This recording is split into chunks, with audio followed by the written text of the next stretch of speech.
Greetings, YouTube. Dave Staten here on the Daily Dog Blog, My Cool Dog channel. I'm hanging out with my cool dog, and my cool dog wanted me to spin you to tell a Hawkeye. Now, the rest of the story. Dick Hornberger was a success in just about everything except one thing. And in that one thing, he was a rather remarkable failure. Dick, by the way, was a physician, a surgeon. Dr. Richard Hornberger. His practice was in Waterville, Maine. He was accustomed to success in his practice, dedicated to his profession. He rose at 6 every morning to make the 50-mile drive from his home to Thayer Hospital. His work weeks were 60, 70 hours long, sometimes longer because there were days and nights when he might camp at the bedside of a critical patient. Dr. Hornberger, husband, father of 5, was good at that too. Despite his demanding professional schedule, in fact, his most treasured time was spent with his family. Dick was a success in most of the ways that folks consider significant, but he wanted more. Can you guess? He wanted to write. It wasn't fame he desired. Indeed, he'd chosen a pen name to ensure his privacy. But there was a story that Dick wanted to tell, and he could think of no better way to share it than to become a writer. An unpretentious fellow to begin with, he simply quietly started writing, snatching minutes here and there, jotting thoughts carefully, painstakingly, fitting the pieces of the story together. And one day the story was finished, and he took his manuscript to a literary agency, and they agreed to show it around. But as months passed, hopes faded. 2 publishers, 3 publishers, then 4.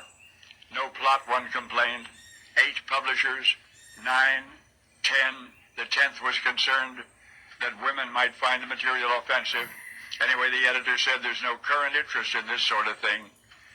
And now 14 publishers, 15, 16, 17 publishers turned down Dick's book.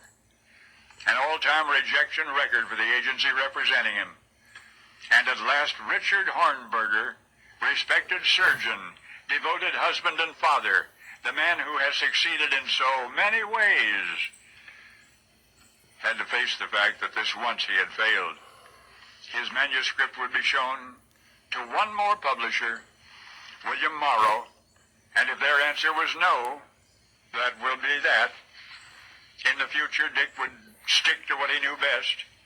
He would try to forget about the 18 months of his life that he had hoped to share with you, the tragedies, the comedies, the characters he had known during his hitch in the service, in the medical corps in Korea, in a mobile army surgical hospital half a world away. That's right, it was a book nobody wanted. A book nobody wanted. Cast aside by 17 publishers.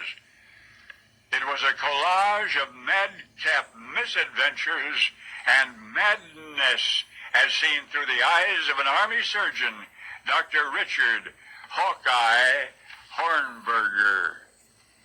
Oh yes, the original real-life Hawkeye from the book that became a movie, that became the television saga called MASH. And now you know the rest of the story. Now that's some good stuff. I hope Dave Sunstorm sees this. Blog over.